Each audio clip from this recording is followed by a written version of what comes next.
अस्सलामुअलैकुम। मुनज़्ज़ा अमजद किचन में आपको वेलकम करती हूँ। आज मैं अपने किचन में बनाने जा रही हूँ फ़िश पकोड़ा और ये माशाल्लाह देखें ये कितना मज़े का लग रहा है और इसे बनाना भी है बहुत इजी है। ये देखें माशाल्लाह अंदर से कितना जूसी है और बाहर से कितना क्रिस्पी है। इस आपने मेरी वीडियो को स्किप बिल्कुल भी नहीं करना है, एंड तक लाजमी देखना है। और अगर आप मेरे चैनल पे नए हैं ना तो जल्दी से सब्सक्राइब कर लें और मेरी वीडियो को प्लीज़ लाइक और शेयर भी करिएगा। पकोड़ा बनाने के लिए सबसे पहले जो मैंने यहाँ पे फिश ली है, ठीक है, ये बिल्कुल मैंने धो के इसको जो है ना वो क्लीन कर लिया है। अब नमक, लाल मिर्च, हल्दी, ज़ीरा और थोड़ा सा जो है वो चिली सॉस, थोड़ा सा सोया सॉस, सीरियल को मैं इस तरह से मिक्स करूँगी। हमारे घर में आज गेस्ट आ रहे हैं, साथ ही जो है वो प्रेशर कुकर भी लगा हुआ है।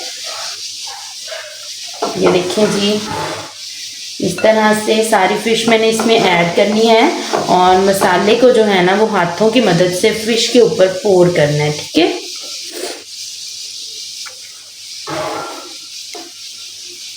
सारा मसाला जो है वो हमने फिश पे लगा लेना है। जो है ना 1 चम्मच जो है वो कॉर्नफ्लोर ऐड कर रही हूँ और 2 चम्मच जो है वो बेसन ऐड कर रही हूँ, क्योंकि हम पकोड़ा बना रहे हैं तो इसलिए फिर हमें ज़रूरत है थोड़े से बेसन की।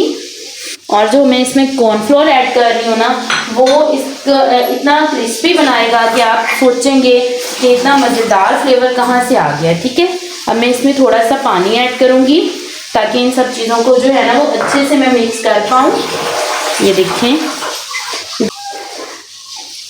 और लास्ट में इसके ऊपर जाएगा लेमन का रस।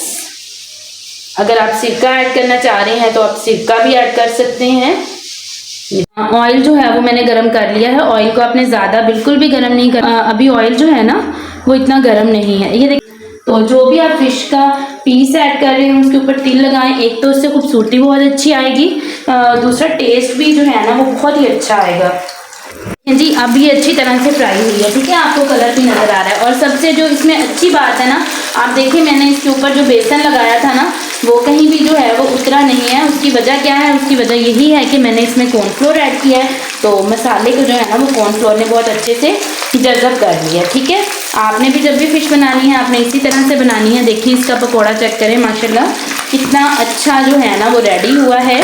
ना ही आपकी फिश जो अंदर से वो इतनी जूसी होगी और बाहर से वो बिल्कुल क्रिस्पी होगी, ठीक है। आपने बिल्कुल मेरे तरीके से बनानी है और ये है भी बहुत इजी। ये देखिए माशाल्लाह